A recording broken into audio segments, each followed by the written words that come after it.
അപ്പോഴേ ഇന്നത്തെ റെസിപ്പി എന്താന്ന് വെച്ചാൽ നമ്മുടെ വീട്ടിൽ തന്നെ വളരെ രുചികരമായ രീതിയിൽ വളരെ എളുപ്പത്തിൽ എങ്ങനെയാണ് ഗരം മസാല തയ്യാറാക്കാം എന്നതാണ് കേട്ടോ. അതിനായിട്ട് നമുക്ക് വളരെ കുറച്ച് സാധനങ്ങൾ മതി. ഒന്ന് പെരിഞ്ചീരകം, പിന്നെ ജാതിപത്രി, കറിയാമ്പൂവ്, തക്കോലം, ഉണക്കമുളക്, ഏലക്കായ, കറുവപ്പട്ട. ഉണക്കമുളക് ഓപ്ഷണലാണ്, വേണമെങ്കിൽ ചേർത്താൽ മതി കേട്ടോ. അപ്പോൾ ഈ പറഞ്ഞ മസാലകളെല്ലാം ഒന്നിച്ചിട്ടാണ് നമ്മൾ ഡ്രൈ റോസ്റ്റ് ചെയ്തെടുക്കേണ്ടത്. വെളിച്ചെണ്ണയൊന്നും ഒഴിക്കരുത്, ഡ്രൈ റോസ്റ്റ് ചെയ്തിട്ട് വേണം എടുക്കാനായിട്ട്. തീ എപ്പോഴും ഒരു മീഡിയം ഫ്ലെയിമിലായിരിക്കണം, അല്ലെങ്കിൽ ഇത് കരിഞ്ഞു പോകാനുള്ള സാധ്യത വളരെ കൂടുതലാണ്. അപ്പോൾ അത് പ്രത്യേകമായിട്ട് ശ്രദ്ധിക്കണം. ഇത് വെളിച്ചെണ്ണ ഒഴിക്കാതെ ഡ്രൈ റോസ്റ്റ് ചെയ്യണമെന്ന് പറയുന്നത് എന്തുകൊണ്ടാണെന്ന് വെച്ചാൽ ഈ സ്പൈസസിൻ്റെ ഉള്ളിലെല്ലാം ഓയിലിൻ്റെ അംശം അടങ്ങിയിട്ടുണ്ട്. അപ്പോൾ ഈ ഓയിലിൻ്റെ അംശം റിലീസ് ചെയ്യാൻ, അതായത് നല്ല മണം പുറത്തേക്ക് വരാൻ വേണ്ടിയിട്ടാണ് നമ്മൾ എന്ത് ചെയ്യുന്നത്, ഡ്രൈ റോസ്റ്റ് ചെയ്യുന്നത്. ഇതിൻ്റെ കാര്യം എന്താണെന്ന് വെച്ചാൽ നന്നായിട്ട് നമ്മൾ ഇതുപോലെ ഡ്രൈ റോസ്റ്റ് ചെയ്യുകയാണെങ്കിൽ ഇത് എളുപ്പത്തിൽ പൊടിച്ചെടുക്കാനായിട്ട് സാധിക്കും. പിന്നെ നന്നായിട്ട് ഇതുപോലെ വെള്ളത്തിൻ്റെ അംശമൊന്നും ഇല്ലെങ്കിൽ നല്ല വെള്ളത്തിൻ്റെ അംശം ഇല്ലാത്ത കുപ്പിയിൽ ഈ പൊടി അടച്ചു വെച്ച് കഴിഞ്ഞാൽ ഒരു 6 മാസം വരെ ഈ പൊടിക്ക് യാതൊരു പ്രശ്നങ്ങളും ഉണ്ടാവില്ല.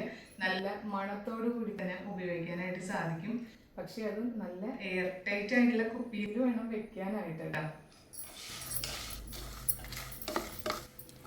പിന്നെ എന്താന്ന് വെച്ചാൽ ഇത് ഉണ്ടാക്കി വെച്ച് കഴിഞ്ഞാൽ നമുക്ക് കാലത്ത് ഇപ്പോൾ ബ്രേക്ക്ഫാസ്റ്റ് ഉണ്ടാക്കുമല്ലോ. അപ്പോൾ അതിൻ്റെ കൂടെ നമ്മൾ മസാലക്കറികളൊക്കെ ഉണ്ടാക്കാറില്ലേ, സ്റ്റൂ, അതുപോലെ തന്നെ എന്ത് കറികളായാലും മസാല ഉപയോഗിച്ച് തയ്യാറാക്കുന്ന എന്ത് കറികളായാലും, പിന്നെ ചിക്കൻ കറി, അതേപോലെ തന്നെ വെജിറ്റബിൾ കുറുമ, പിന്നെ മട്ടൻ, ബീഫ്, അങ്ങനെ ഏത് കറികളായാലും നമുക്ക് ഈ മസാല നല്ല ടേസ്റ്റായിട്ട് തന്നെ നമുക്ക് ഉപയോഗിക്കാം കേട്ടോ. അതുപോലെ തന്നെ കടയിൽ മേടിക്കുന്ന മസാല ടേസ്റ്റ് ഉണ്ടാവും, പക്ഷെ അതിൽ കുറേ പ്രിസർവേറ്റീവ് ചേർക്കുന്നത് കൊണ്ട് തന്നെ അത് ശരീരത്തിന് വളരെ ദോഷകരമാണ്. അതുകൊണ്ട് നമ്മൾ ഇങ്ങനെ തന്നെ തയ്യാറാക്കി നോക്കുക. വേറൊരു പാത്രത്തിലേക്ക് പകർത്താണ്. പൊടിച്ചെടുക്കുമ്പോഴേ കുറച്ച് തരിയോടുകൂടി വേണം പൊടിച്ചെടുക്കാനായിട്ട്. ഇതെപ്പോഴും നല്ല എയർ ടൈറ്റ് ആയിട്ടുള്ള കണ്ടെയ്നറിൽ വേണം സൂക്ഷിച്ച് വെക്കാനായിട്ട്, അല്ലെങ്കിൽ ഇതിൻ്റെ മണം നഷ്ടപ്പെടും. അപ്പോൾ നമ്മൾ ഓരോ പ്രാവശ്യം എടുക്കും തോറും ഇതിൻ്റെ മണം നഷ്ടപ്പെട്ടു പോകാനുള്ള ചാൻസ് ഉണ്ട്. അതിനാൽ തന്നെ എന്ത് ചെയ്യണമെന്ന് വെച്ചാൽ സ്ഥിരം എടുക്കാനായിട്ട് നമ്മൾ ഒരു കുപ്പിയിൽ പകുതി ഇട്ട് വയ്ക്കുക.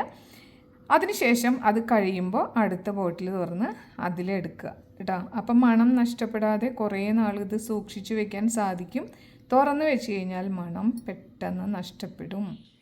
2 ബോട്ടിൽ ഇതുപോലെ ഇട്ട് വയ്ക്കുക. പിന്നെ വീഡിയോ ഇഷ്ടമായാൽ ലൈക്ക് ചെയ്യുക, ഷെയർ ചെയ്യുക, ഫോളോ ചെയ്യുക. യൂട്യൂബിലാണെങ്കിൽ സബ്സ്ക്രൈബ് ചെയ്യുക. അഭിപ്രായം പറയാനും മറക്കരുത്. അടുത്ത വീഡിയോയിലൂടെ കാണാം. അതുവരേക്കും ബൈ.